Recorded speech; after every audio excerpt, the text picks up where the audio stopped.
Hello दोस्तों, स्वागत है आपका इस प्यारे से डे नाइट सेमेस्टर एग्जाम में। जैसा कि आपने अपना थर्ड सेमेस्टर का अभी जस्ट आपने एग्जाम कंप्लीट किया, एग्जाम दिया और आपने देखा कि जो डीनस है वो आपके एग्जाम की प्रिपरेशन के लिए काफ़ी चीज़ें आपके लिए लेकर आया था। मतलब आपने सबसे पहले उसने क्या किया कि सिलेबस को कंप्लीट किया, बहुत कम टाइम में, बहुत अच्छे से। उसके बाद जो है कि सारे कॉन्सेप्ट को क्लियर करते हुए, ठीक है ना? उसके बाद उसने क्या किया कि बहुत इम्पोर्टेंट सीरीज़ जो यूनिट वाइज़ इम्पोर्टेंट जो होता है, इम्पोर्टेंट क्वेश्चन का जो सीरीज़ होता है वो भी आपके लिए लेकर आया और लास्ट में आपका 30 से 45 क्वेश्चन इंपॉर्टेंट सीरीज वो भी आपके लिए लेकर आया था, जो कि आपके कह सकते हैं फीडबैक भी कैसा आया, किस तरीके का, ये सब चीज़ें आप मुझे ज़रूर बताएँगे क्योंकि आपका जो फीडबैक हमारे सामने आता है, तो हमें बहुत पॉजिटिव एनर्जी देता है।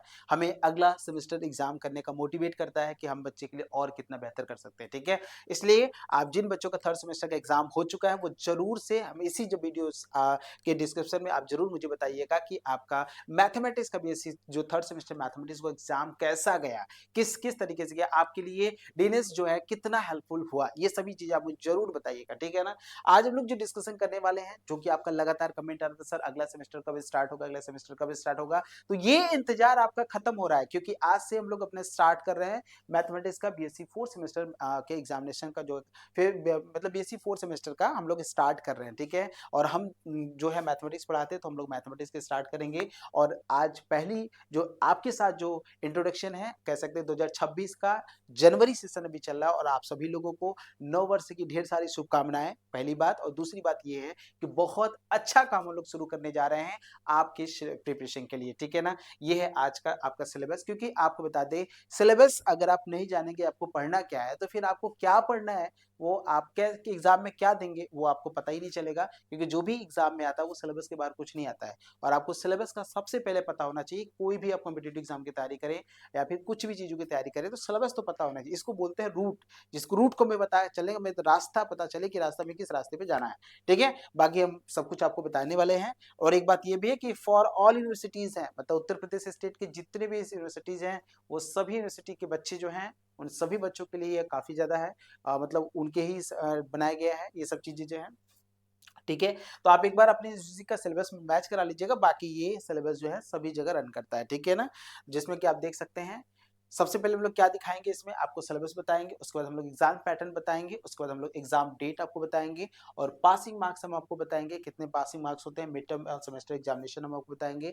और इसके बाद हम लोग प्रिपरेशन स्ट्रेटेजी भी बताएँगे कि आपको किस तरीके से प्रिपरेशन आपका फोर्थ सेमेस्टर में करना चाहिए। जो-जो गलती आप थर्ड सेमेस्टर में किए, उसको में हमें क्या इंप्रूवमेंट करना चाहिए, ठीक है ना? तो आइए हम लोग सबसे पहले सिलेबस डिस्कशन की बात करने से पहले हम लोग एग्जाम पैटर्न की बात कर लेते हैं, ठीक है? एग्जाम पैटर्न देखिए क्या है, एग्जाम पैटर्न आपका रिटन और एमसीक्यू होता है। देखिए रिटन भी हो सकता है, मतलब दोनों नहीं होगा, दोनों नहीं होगा, मतलब रिटन हो सकता है या तो एमसीक्यू हो सकता है। अब ये किस पे डिपेंड करता है, आपकी यूनिवर्सिटी पे डिपेंड करता है, जिस भी आप यूनिवर्सिटी में पढ़ रहे हैं। मैक्सिमम यूनिवर्सिटी में तो रिटन होता है, बाकी कुछ यूनिवर्सिटी जो जैसे डीडीयू की बात कर लेंगे तो वहाँ पे एमसीक्यू होता है। तो एक बार जिस जगह पे आप पढ़ रहे हैं वहाँ पे आप कंफर्म कर लीजिएगा कि आपके यहाँ पे एग्जामिनेशन फोर्थ सेमेस्टर में किस पैटर्न पे होगा, रिटन होगा कि एमसीक्यू होगा। क्योंकि हम जो पढ़ाएंगे आपको, हम आपको रिटन में भी पढ़ाएंगे और एमसीक्यू पैटर्न पे भी पढ़ाएंगे। तो आप निश्चिंत होके, जो भी बच्चे अगर आपके यहाँ रिटन है या फिर एमसीक्यू है, आप जरूर जुड़िए, वो आपका कोई दिक्कत नहीं होगा। दोनों पैटर्न पे हम लोग स्टडी कराएंगे आपको, ठीक है? एग्जाम डेट की बात करेंगे तो अप्रैल और मई आप एक्सपेक्टेड मान लीजिए, क्योंकि अप्रैल और मई आप मान सकते हैं, क्योंकि उनका अगला सेमेस्टर, अगला जो सेमेस्टर है उसको भी रन कराना है, तो सब कुछ टाइम पे होना चाहिए। और अभी जनवरी चल रहा है तो अप्रैल और मई तो जाहिर सी बात है 3-4 महीने का समय आपको पूरा उनको मिल रहा है। तो ये एक्सपेक्टेड डेट है, इसमें हो सकता है। पासिंग मार्क्स की बात करें 33% ऑफ एमएम की होता है, 33% होता है और ये आपको पहले से भी पता है। देखिए इसमें एक होता है मिड टर्म एग्जामिनेशन और सेमेस्टर एग्जाम भी होता है। मिड टर्म एग्जामिनेशन जो होता है वो आपका लगभग फरवरी में ही हो जाएगा और ठीक है ना, फरवरी में ही आपका मिड टर्म एग्जामिनेशन जो कि 25 मार्क्स का होता है। अभी 25 मार्क्स किस तरीके से डिस्ट्रीब्यूट होते हैं, आपका कॉलेज डिपेंड करता है कि किस कॉलेज में आप पढ़ रहे हैं। क्योंकि ऐसा हो सकता है 5 मार्क्स वो अटेंडेंस पे दे दे, 5 मार्क्स वो खुद रिटन टेस्ट करा दे, 5 मार्क्स डिसिप्लिनरी पे दे दे, ठीक है? इस तरह की छोटी छोटी एक्टिविटीज पे वो करा सकते हैं। या फिर ऐसा भी हो सकता है कि 25 नंबर का पूरा वो रिटन एग्जाम ही करा ले, ठीक है? ऐसा भी करा सकते हैं। तो इसकी भी इंफॉर्मेशन आपको आपकी यूनिवर्सिटी से ही मिल पाएगी, ठीक है। तो ध्यान रखिएगा इसको। फिर सेमेस्टर एग्जामिनेशन की बात करेंगे तो 75 नंबर का सेमेस्टर एग्जामिनेशन होता है, ठीक है। और इसकी बात करेंगे तो हम लास्ट में इसको डिस्कशन करेंगे, सिलेबस हम लोग डिस्कशन पहले कर लेते हैं, ठीक है ना। तो आइए हम लोग बात करते हैं। देखिए आपके जो जैसे थर्ड सेमेस्टर में आपने देखा था, थर्ड सेमेस्टर में आपका जो पेपर का जो नाम था वो आपको बहुत अच्छे से याद है, ठीक है। यहाँ पे भी आपको 2 पेपर होगा, यहाँ पे भी 2 पेपर होगा, जिसका नाम है डिफरेंशियल इक्वेशन और दूसरा का नाम है आपका मैकेनिक्स है। और मैकेनिक्स जो होता है वो थोड़ा सा टिपेस्ट मतलब टॉपिक होता है, ठीक है। ये जो टॉपिक होता है डिफरेंशियल इक्वेशन होता है, डिफरेंशियल इक्वेशन के क्वेश्चन आपसे बन जाते हैं, लेकिन मैकेनिक्स का जो क्वेश्चन होता है वो थोड़ा टिपिकल होता है। लेकिन हम जो आपको बताएंगे मतलब क्वेश्चन ही हम वैसा कराएंगे जो कि आपके एग्जामिनेशन में वैसे क्वेश्चन आपके आते हैं, और टॉपिक वाइज हम चीजों को कराएंगे, एकदम आपको सोचने की कोई जरूरत नहीं है, ठीक है।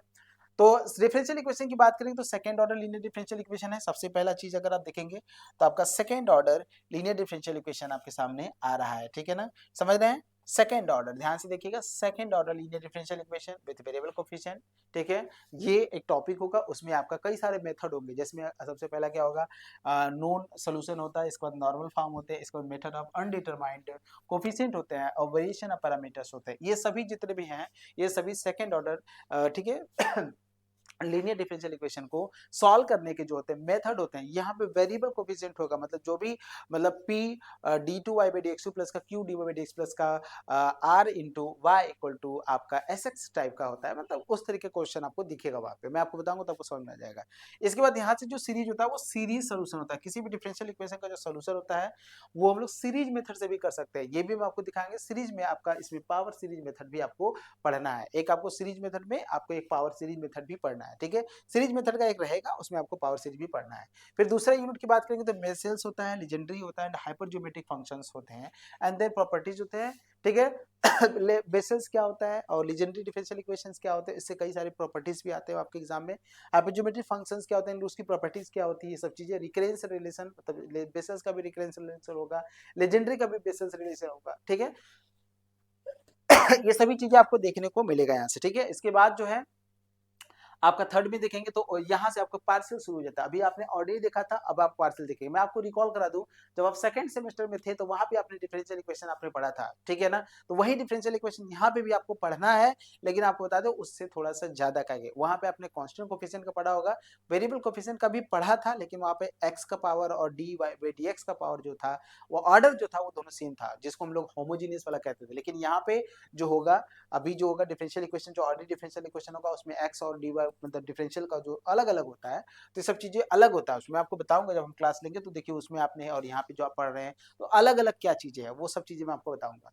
और जिन आप फर्स्ट ऑर्डर डिफरेंशियल इक्वेशन है, देखिए पार्शियल की बात करेंगे, यहाँ से पार्शियल शुरू होता है। इसके पहले आपने पार्शियल कभी नहीं पढ़ा था, इसके पहले आपने पार्शियल कभी नहीं पढ़ा था, ठीक है। जिसको D by del Y by del X बोलते हैं, मतलब पी बोलते हैं, और del Y by del Y कहते हैं, जिसको हम लोग मतलब डेल वाई में ऐसे del Z by del X होता है, del Z by del Y होता है, ये पी और क्यू की बात करते हैं, ठीक है।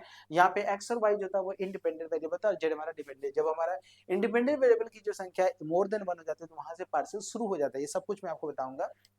इसके बाद पार्शियल डिफरेंशियल इक्वेशन आप देखेंगे first order and first degree का, ठीक है, डिग्री 1 का। फिर लॉग्रेंज सॉल्यूशन देखेंगे पार्शियल डिफरेंशियल इक्वेशन का, फर्स्ट ऑर्डर फर्स्ट डिग्री का, ग्रेटर देन 1 का। और चार फीट मेथड भी आपको देखना है, चार पीट मेथड्स भी आपको देखना है। फिर surface orthogonal to given system of surface ये भी है। और फिर origin of second order partial differential equation है, अभी पार्शियली चलेगा, ठीक है।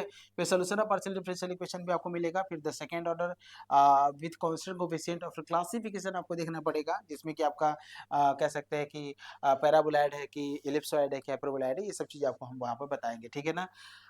Second solution of second order partial differential equation with variable coefficient, और मैंगोस मेथड, मतलब मोंग्स मेथड इसको बोलते हैं फॉर सोल्यूशन। इस तरह के क्वेश्चन का सोल्यूशन हम लोग मोंग्स मेथड से भी करते हैं, तो उसका हम लोग कैसे करेंगे। तो ये था एक पार्ट आपका, जिसमें कि आप कह सकते हैं कि जिसको डिफरेंशियल इक्वेशन की बात करेंगे तो इसमें ऑर्डिनरी भी आपको पढ़ना था, पार्शियल भी आपको पढ़ना था। अब हम दूसरे पार्ट की तरफ मूव करते हैं, जो दूसरा पार्ट आपका है वो है आपका मैकेनिक्स, और बहुत टफेस्ट टॉपिक होता है, क्योंकि इसमें फिजिक्स के भी क्वेश्चन, मतलब फिजिक्स का भी टॉपिक आपको यहाँ पे क्लियर करना होता है, उसके बाद ही आप इसको कर पाएंगे। क्योंकि ये मैथमेटिक्स में डाला गया है, क्योंकि ये जो होता है इसमें कैलकुलेशन होते हैं, ठीक है ना।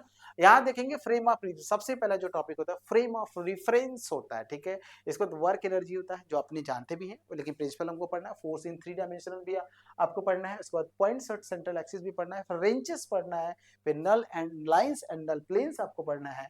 ये काफी इंपॉर्टेंट टॉपिक होता है, यहाँ से क्वेश्चन आते हैं। फिर वर्चुअल वर्क पढ़ना है, फिर स्टेबल एंड अनस्टेबल पढ़ना है, इक्विलिब्रियम पढ़ना है। कैटेनरी बहुत इंपॉर्टेंट टॉपिक होता है, फिर कैटेनरी ऑफ यूनिफॉर्म स्ट्रिंग, ये सब चीजें बहुत इंपॉर्टेंट टॉपिक होती हैं, ठीक है। क्या टॉपिक इंपॉर्टेंट है ये सब कुछ हम आपको बताएंगे। यूनिट नंबर 7 की बात करेंगे तो वेलोसिटीज एंड एक्सेलरेशन, जो कि आपने पढ़ा भी है, लेकिन इसको यहाँ से हम लोग देखेंगे, जिसमें कि along radial and transverse direction देखेंगे, along tangential and normal direction देखेंगे, फिर सिंपल हार्मोनिक मोशन जिसको हम एसएचएम बोलते हैं, और motion under the laws of other forces, ठीक है। Motion under other laws of forces देखेंगे। फिर इलास्टिक स्ट्रिंग भी आपको देखना है यहाँ से, फिर मोशन रजिस्ट्रिक मीडियम देखना है, सब छोटे छोटे टॉपिक है। फिर कांस्टेंट मोशन देखना है, motion on smooth and rough plane देखना है, जिसके यहाँ पे रिटन टाइप के एग्जाम होंगे। यहाँ से डेफिनेशन भी आपके एग्जाम में आता है, इस बात को ध्यान रखिएगा।